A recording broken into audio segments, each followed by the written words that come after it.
But for me, a pickle is just about balance with the saltiness and the sweetness. And then a big one's just crunch. Like you just want, like if you're putting on a sandwich or something, you're putting it on there for tang and for texture. And so you need that crunch, you need that sweet tang. This is The Producers. I'm Anthony Huckstep. After living in New York and embracing the deli culture, Joel Mevissen saw an opportunity for quality Australian pickled cucumbers. Over a couple of beers in the backyard with a good mate and chef, Calvin Lidden, they began working with a local farm network to develop and foster a local market for pickling cucumbers. So at the moment, we're producing it in Caringbah, so in South Sydney. So we have, we're in like an industrial complex out there. So we've got 4 warehouses, which is a bit of a nightmare. So we've got one that's like cold storage, one that's production, one that's retail production, and one that's ambient storage. But we've just secured a site in just near the Southern Highlands, so just near Picton, which is a farm with a huge like airport kind of hangar shed on it, which we've started building our new production facility in, and then we're going to be farming out the front and the back of it. There's about 11 acres on the property. So that's really exciting for us, just because, you know, like we get our produce in from Queensland, from farmers that we work with there. But like it's just in this industrial complex. So it's just, you know, it can get a little bit soulless turning up there every day. Food always played a huge part of Joel's life growing up, and a career in food felt like a natural extension of that. Like from when I was a kid, my mum was always been in hospitality. You know, whether it's in a restaurant, like she managed restaurants, and then she's also done like lots of like deli style places where she's done, you know, she's like got charcuterie and fine cheeses. So I kind of grew up around that. Like, you know, I'd go to work with her and just be hiding under the counter and just eating like salamis and kind of French cheeses. That's probably my earliest food memories, was going to work with mum. I just think it's just like if you're into food, you're into food. Like basically everything around my life revolves around some form of food or drink. Like I'm not a chef, but like I cook a lot, and obviously Callie's a chef, so I get a lot of inspiration from him. But yeah, I love the lifestyle that food surrounds itself with, like just wine, and I kind of find it addictive. So. Inspired by the incredible pickles in New York, Joel and Calvin began making their own in Calvin's tiny Surrey Hills home. So Westmont Pickles started with me and my buddy Cal, and we're still just the 2 directors doing it. But basically how it began is I was living over in New York City for a few years. And so I've always loved, you know, briny things. Like I always loved pickled onions as a kid. But I got really into kind of the gherkin side of things, like the kosher dill pickles that you get in New York. And there's just like a pickle on the side of everything. And I was working hospitality over there, so I got really into just that tangy side of life. And then I came back and I was still working in hospo, and Callie, who was my friend from school, he had been a fine dining chef. Like, so he'd been chefing for a while, and then he got sick of that, so he became a graphic designer. And I hit him up and I was like, mate, I think this could work. Like I was doing the menu at a cafe, and we were putting pickles on the menu, and we were making it in-house. And this is like in 2012. And then, you know, I had lots of friends who were chefs and stuff, and I was talking to them, and they were pretty keen on getting like an Aussie pickle that was kind of like, you know, good quality and wasn't too sweet. So I talked to Callie, and, you know, kind of just used his abilities, like he's like chefing. Like, so he did the recipes, and then because he was the graphic designer now as well, he did all of the logos and stuff. So it kind of worked really well. And then we started producing in his backyard in Surrey Hills, which was pretty funny. Like, you know, he had like this tiny, as you can imagine, this tiny little terrace house with like, you know, this like 10 meter squared backyard. And we were just producing out there and selling just to mates who were chefs. Like we got kind of lucky because one of my mates was Pat Friesen, he was at Merivale at that time. So we kind of went straight into Merivale. Like our first customers was Merivale and Harris Farm. So like we just got super lucky with that kind of stuff. And also it was that time when like we hit that burger craze like just before. So we started making the pickles, and then the burgers just blew up in Sydney, well, obviously in Melbourne, and then Sydney followed suit. And so we just rode that wave, and it was really helpful for us. But that's pretty much how we started. We started in Callie's backyard in Surrey Hills. He's a chef, I'm a barista. That's it. Having an idea was one thing, but finding the right locally produced cucumbers was challenging. You know, like when we started Westmont, we quickly found out that there's no one really grows gherkins in Australia year round. It's not like there's no market for it. So there's the one guy who does McDonald's out in Griffith, so he has his own farm.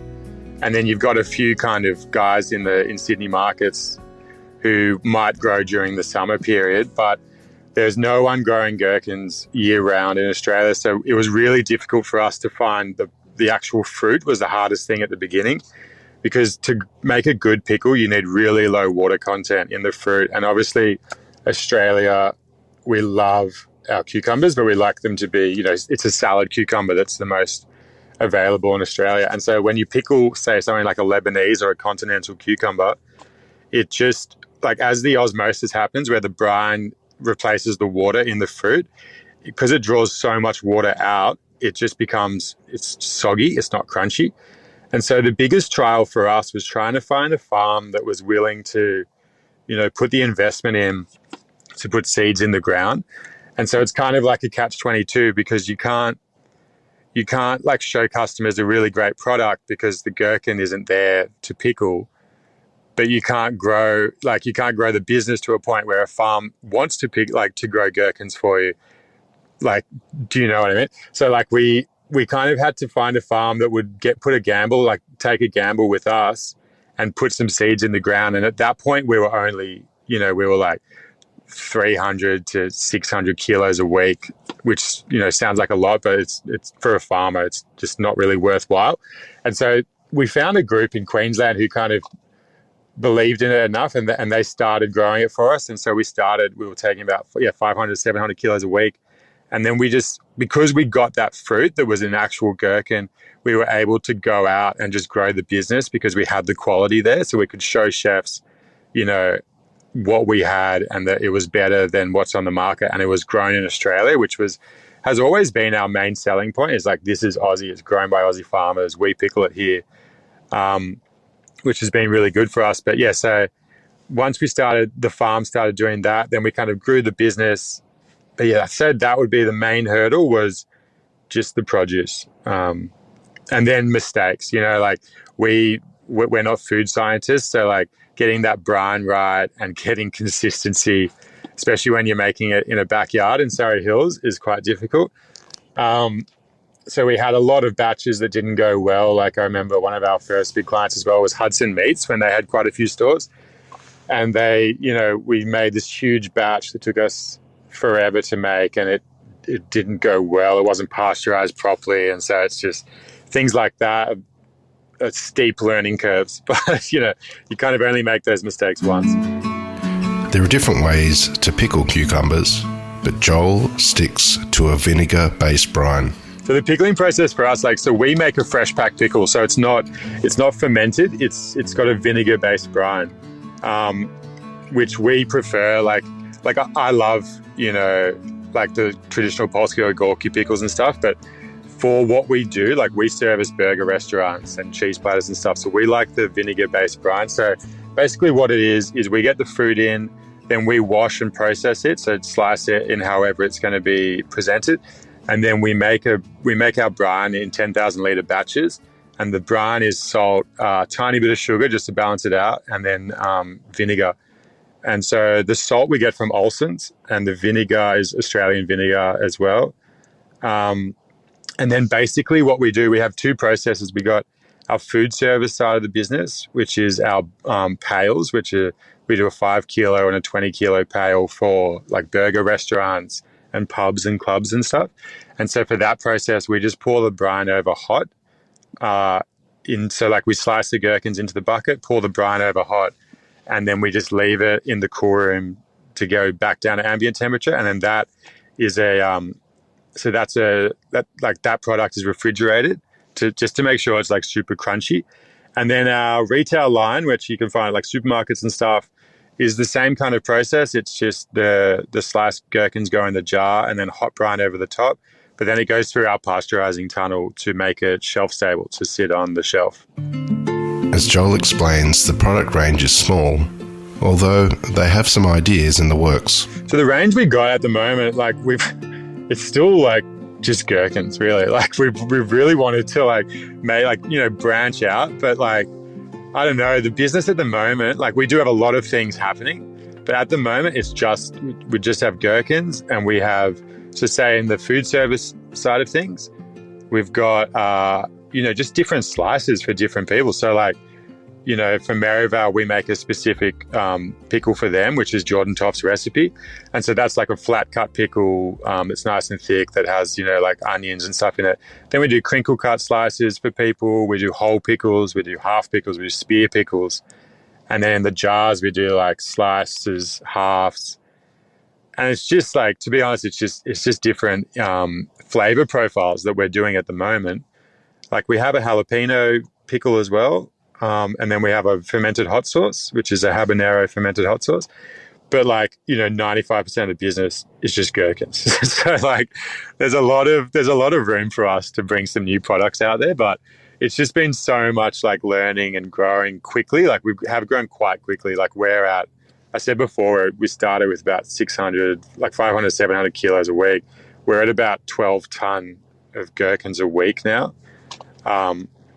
So it's like, and like we come from a food background, but we don't come from a manufacturing background. So it's learning how to do that in a consistent, sustainable way. And so we're kind of just at that point now. We're at a really sweet point in our business. Like things are ticking. We got a really good relationship with our farms. We've got this new exciting thing happening near Picton with our farm, where we can start growing a bit of our own gherkins. So yeah, like it's an exciting period where I think there might be room where we can introduce some new products, like, you know, some sauerkraut or pickled onions. You know, something that's not a green gherkin would be nice to see, I think. Beyond pickle making, Joel sees the opportunity to grow their own produce too. We have some friends who have started farms, or like who run kind of no-till, you know, market gardens and stuff. And then like I used to do carriage work markets, so I know Greg from Block 11. So he's like, we've been talking to him. But yeah, we're kind of just going to throw ourselves in it, just like we did with the pickles. Like just get in there with as much knowledge as we can, like kind of wrangle up, and then just learn quickly. So we're going to start off with just, you know, dillweed, because we go through a lot of dillweed. So we're going to set up a little greenhouse out the back, start with dillweed, and then get some seedlings happening for the gherkins, which we're thinking to put in around October-ish. So our growing period for that farm will be, I think, maybe October, but it might be November, all the way through to kind of like February. And then we'll be using more of our Queensland growers for the other periods of the year.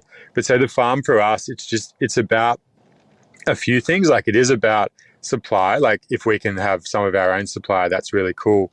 But it's also just about learning more about that side of the business. Like at the moment, like we get these great produce in that these farmers in Queensland are making, and then we pickle it. But it's kind of like, I'd love to know more. It's like winemakers, you know, like you can get the grapes in and you can make great wine, but like to really wrap your head around it, you need to have your own kind of vineyard, and then you can really start making improvements with quality and like control and knowledge and stuff. So for us, it's just about learning more, and it's always just about making our product better. Like that's big for us. When researching pickles, the sugar content of most pickles surprised Joel, and it's been a focus from the very beginning. Like for me, it's just about balance. So when we first started, we went, you know, to the supermarkets and we bought every pickle on the shelf and we did tastings. And what we just found was like, it was just insane how much sugar is in pickles that we all get. It's like the sugar is more of the preservative in these pickles than the salt or vinegar, because it's so high. And so what we did was we dialed that down. Like we were going to do a completely sugar-free one, but I think the Australian palate is quite different to American. So we added a tiny bit just for balance. But for me, a pickle is just about balance with the saltiness and the sweetness. And then a big one's just crunch. Like you just want, like if you're putting on a sandwich or something, you're putting it on there for tang and for texture. And so you need that crunch, you need that sweet tang. And that's it for me. Like, and then just obviously from my side of the business, it's about consistency. Like I just want all the pickles to be the same. But that tang and crunch for me. Although Westmont Pickles are available wholesale and in good food stores, Joel is upfront about where most of their pickles end up. You know, at the end of the day, we make pickles. So like, it usually ends up on a burger. It's just like, you know, most of our business probably ends up on a burger or sandwiches. But we have some really great clients even within that. Like, you know, I mentioned Maryvale before, like they make a great burger. We've got Hector's Deli in Melbourne. They use it on their beef and pickles, which is a phenomenal sandwich. You know, like we have some really great clients. Probably the best, like one of the proudest moments I've seen the use of the pickle though was I was having a few martinis at the bar at Hubert. I saw one of the chefs walk by with one of our 20-kilo buckets, and I was like, it really hit the spot for me. I was like, okay, so Hubert's using our pickles. Like that's sick. Like, yeah, for me that was a big one, I think. Running his own business suits Joel's personality, and it's given him drive and belief in what he's doing. Like working for myself, I think that, you know, I've always been a bit like anti-establishment, I guess. Like I went to, like I grew up, my mum's a bit of a hippie, and I went to Steiner school. So I've always been kind of against the grain.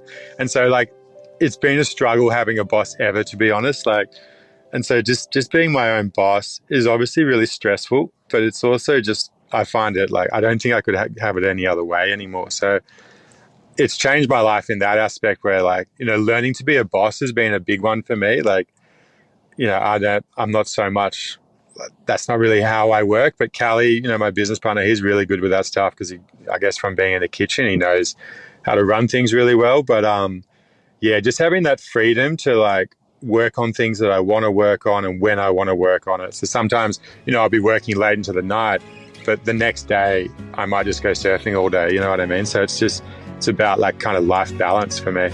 Like I love food. I love being connected to food. Like, so I love, you know, I talk most easily with chefs and hospo people. So being like, because I kind of do most of the sales stuff for Westmont. So being able to walk into places, talk to people about quality, talk to them about what they're looking for. If they've got a hole that they're trying to fill on their menu, maybe we could help out with that. And so it's just, yeah, just being in the hospitality like area, I love doing that and getting paid for it. It's great. Westmont Pickles is a real Australian success story where a great idea not only seized an opportunity, but sets an incredible standard from paddock to jar.